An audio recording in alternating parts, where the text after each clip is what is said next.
ৰাজ্যত গঠন হ'ব আঞ্চলিক ৰাজনৈতিক ঐক্যমঞ্চ। 4টা আঞ্চলিক ৰাজনৈতিক দলে গঠন কৰিব এই মঞ্চ। ৰাইজৰ দল অসম জাতীয় পৰিষদ, জাতীয় দল অসম আৰু APHLCৰ বৈঠকত এই সিদ্ধান্ত গ্ৰহণ। ৰাইজৰ দলৰ সভাপতি অখিল গগৈ, AJPৰ সভাপতি লুৰিণজ্যোতি গগৈ, জাতীয় দল অসমৰ অজিত ভূঞা, APHLCৰ সভাপতি জন ইংটি কাঠাৰক আহ্বায়কৰ দায়িত্ব। শীঘ্ৰে অনুষ্ঠিত হ'ব ৰাজনৈতিক অভিৱৰ্তন। আঞ্চলিক ৰাজনৈতিক ঐক্যমঞ্চই প্ৰস্তুত কৰিব উমৈহতীয়া কাৰ্যসূচী।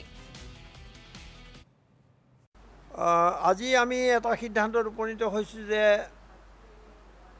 এই 4টা দলে মিলি এখন আঞ্চলিক গণমঞ্চ আঞ্চলিক ৰাজনৈতিক মঞ্চ ৰাজনৈতিক ঐক্যমঞ্চ গঠন কৰা হৈছে। ৰাজনৈতিক ঐক্যমঞ্চ আনুষ্ঠানিক ৰূপ দিয়া হৈছে আৰু মোৰ বাওঁফালে আছে লুৰিণ গগৈ, সেইফালে আছে জন ইংটি কাঠাৰ, তেখেত ডিফুৰ পৰা আহিছে, আৰু মোৰ সোঁফালে আছে ৰাইজৰ দলৰ অলক নাথ। এইখন সভা আজি আনুষ্ঠানিকভাৱে আমি 4টা দলৰ নেতৃত্ব বহিলোঁ আৰু এটা আঞ্চলিক ঐক্যমঞ্চৰ সকলোৱে পোষকতা কৰিছে।